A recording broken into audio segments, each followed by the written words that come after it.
Is it just me, or does SummerSlam not feel like SummerSlam? Usually during SummerSlam, even WrestleMania season, we start to feel the high discourse. We start to feel these feuds really forming. And I will say, for both of these seasons, it doesn't feel like it at all. And it's really just what we're going to be talking about today. Welcome back to Lesser Wrestler. My name is Chadwell, and let's get started. Obviously, the thing we're going to talk about, and the main point, and then we're going to describe why, is it just doesn't feel like SummerSlam. I think when you look at how Raw and SmackDown's been for the past couple of weeks, you could say even Night of Champions season where you're about to have SummerSlam, even Saturday night's main event, it feels like it's just not SummerSlam. And I kind of don't know why until I really was thinking about certain things that have been going down. Like usually, I think last year when it was SummerSlam, we started to see feuds happening or long-term storytelling finally paying off when we're having a big SummerSlam match. Some of it maybe came out the blue, but it still was worthy, or certain things happened and certain things felt strong. Even last year, it wasn't as strong, but SummerSlam still delivered in certain ways because of long-term story aspects. Now, what was the reason why kind of SummerSlam doesn't feel so strong this year? And I do think one of the reasons we can look at is because of these random storylines / injuries. I will kind of talk about in a second the championships, like the main titles. I'm talking like Roman, Punk. I'm talking about those titles in a second. We're going to skip that for a second. But when you're looking at some of these titles, when you're looking at some certain storylines, it feels like stuff has been kind of forced, kind of changed because of certain things. And I do think it is looking at, when I say random storylines, maybe there was a plan in play, but obviously something shifted and changed. I won't talk about Rhea's yet. I want to save that right now. I'm going to talk about something that was a little random, which is Gunther versus Nick Aldis. I am actually a fan of this, but I have seen a lot of discourse online about this match not being good. They don't like the idea that the career killer obviously goes against the general manager, which I do agree. I think it is a big downgrade from retiring John Cena and AJ Styles going against the general manager at SummerSlam. It should be something else for him. But it does seem like Gunther's kind of whole character has shifted a lot, thinking that rumors had it he was going to go after Roman Reigns and then go after Brock Lesnar. That has not happened, and I do think that has hurt a little bit of the SummerSlam build because it's just a little random for him to say, I'm going to go after Sammy, I'm going to go after Cody, and now it's just Nick Aldis Gunther. Something that also just feels weird, and I will say maybe not injuries, but definitely feels forced, is this whole tag match that we're having with the Bloodline. I really think there's a couple better ways you go about it for SummerSlam. You go about it with Jey Uso versus Jacob Fatu, knowing who is the real next man next to Roman Reigns. Maybe that's the way you go, but instead, they don't go that route. Instead, they go the route of the Bloodline teaming, which does make sense, but the team that they're going against is something I just cannot get behind. Solo Sikoa, who has been a pretty much heel for a while. Obviously, people got released, and that kind of maybe is why I don't like this as much, because I know in the back of my head, okay, they just wanted to throw Solo into something because obviously got released. Royce Keys, who's a babyface, he hated Solo Sikoa for so long, and now all of a sudden they're best friends. And LA Knight, which it just sucks LA Knight is stuck in a tag match with the Bloodline. Again, it's the randomness, stuff that doesn't make sense, and stuff that I just don't really want to see and don't expect to see. And then one of the biggest things for the women's side is obviously Rhea Ripley's injury. I think Rhea Ripley's injury has caused tremendous amount of damage to what this card could have been. I think this card had 3 potential matches that is now going to turn into 1. The first potential matchup was Rhea versus someone. Who was Rhea going against? I think it was likely JC Jane or Alexa Bliss, or how things were going. It was a triple threat with Flair and Jade. A rumor has it was JC Jane or Alexa Bliss, but they didn't want to do the triple threat. They were going to go a different route. You then have Jade Cargill and Charlotte Flair having a one-on-one match that has now probably and likely will be in this latter match that we're having an interim championship, mind you. Interim. Doesn't make sense. And now rumor has it, which I fully thought this was the match. I've been calling this for so long. Tiffany Stratton versus Blake Monroe for the U.S. title. It is depressing, to say the least. If Blake Monroe doesn't get on the SummerSlam card, maybe there's a chance for her to get on it through the SmackDown card. I really hope so. But I am so serious when I say this.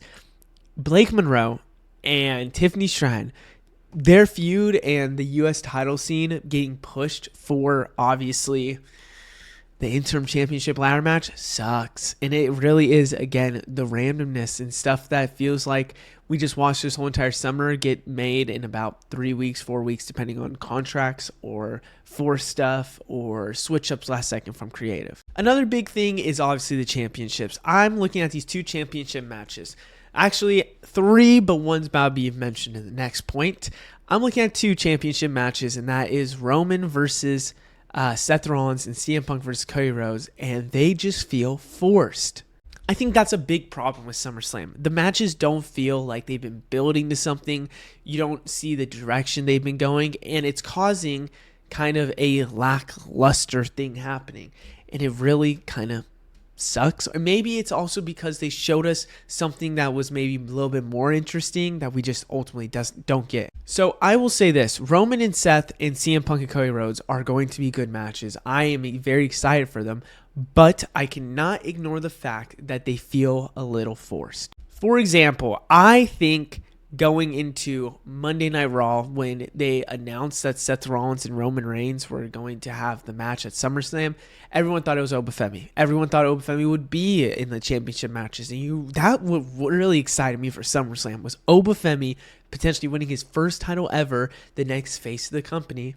Doesn't happen, and that sucks. And it feels like Seth Rollins just said, because I know you, we get to have a title opportunity now. LA Knight even called it out, which I fully agree on it. It really does feel like it is just they had a plan for a long time, and I mean a long time ago, that he was going to have that championship match.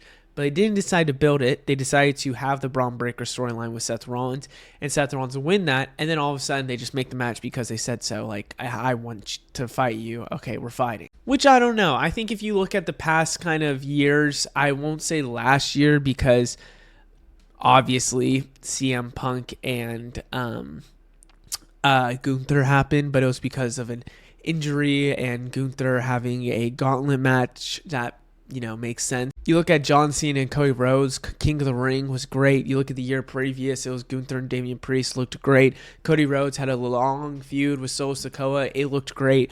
I think because of that, just them saying like 3 weeks before SummerSlam, I want you, so now we're going to fight now.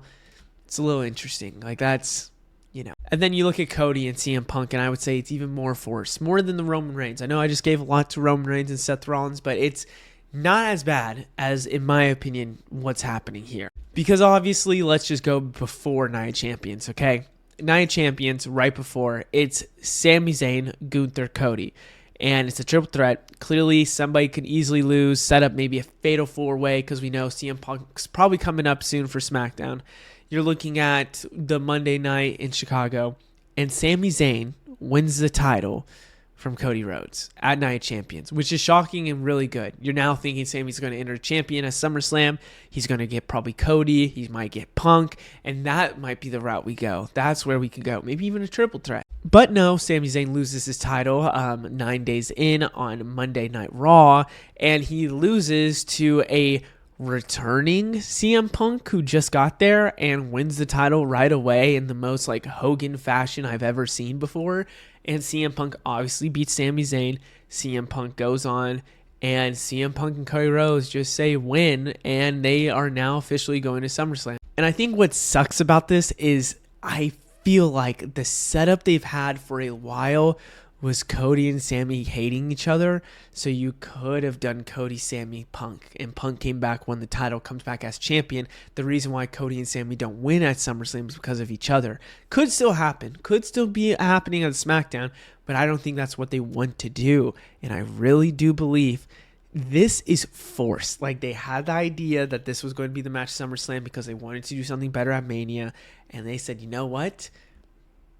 This is what we're going to do. 100% this is what we're going to do. How do we get there? And they decide to do this way, which is a very interesting choice. My last point is kind of mixing 2 points together, and it is the fact that King of the Ring and Queen of the Ring just feel like they did not matter. I'm going to mix another point in there because I kind of don't want to talk about too much about the championships and stuff. It feels like other than the championships, Queen of the Ring and Queen of the Ring, it feels like everything's directionless. Like it feels like it's been coming up for a couple of weeks and stuff. That's just a quick point. I want to get back on this King of the Ring, Queen of the Ring stuff because honestly, I think it's a big factor why SummerSlam isn't doing that great. So I'm going to first talk about Queen of the Ring because King of the Ring you can kind of justify in some sense, but I think Queen of the Ring, it's really bad. If you look at the past couple of years, I will say Queen of the Ring helped build a lot of matches. Maybe not Tiffany Stratton and Jay Cargill, but definitely built the hype of, okay, this match is going to still be a good match, like probably in ring. I know the feud wasn't, but Nia Jackson Bailey. I actually really liked the feud for that, and I thought it was great. So Queen of the Ring this year, I saw Liv Morgan and Rhea Ripley as champion, and I really saw the idea of Liv Morgan, having this issue where Raquel or Roxanne wins Queen of the Ring and it's a Judgment Day story for Liv Morgan. But obviously that didn't happen. Instead, Io Sky wins it and goes against her, literally against her at Queen of the Ring, which is one of the wildest choices. And they have a rematch now at SummerSlam. I think it's very apparent that they did this so Liv can win at SummerSlam likely. Maybe get costed by the Judgment Day if they want to go that route, but they haven't been hinting at that at all. It feels like it's Queen of the Ring winner Liv Morgan or Io Sky going against Liv Morgan in a rematch so Liv can win. And I think it is goofy that they are having a rematch. It ruins so much about this match. There is always something great about the first time experience of seeing something. And seeing this happen just like a month ago makes it not as enjoyable. It becomes like a forced thing and it's not as great.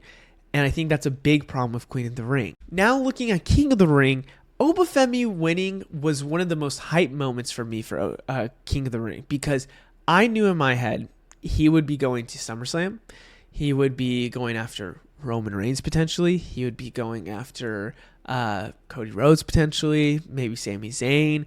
And I was super excited about that. And I thought it was one of the best decisions they could have done, which was getting their young guys, putting a strap on them immediately, and having them go crazy. It's perfect for the future. But then, unfortunately, he relinquishes the title opportunity because he just wants Brock Lesnar, which is the biggest way to push Brock Lesnar and say he's bigger than a championship, which is crazy to say, but it is true. It's like Roman Reigns, I say, is bigger than a championship. You don't need a championship for him.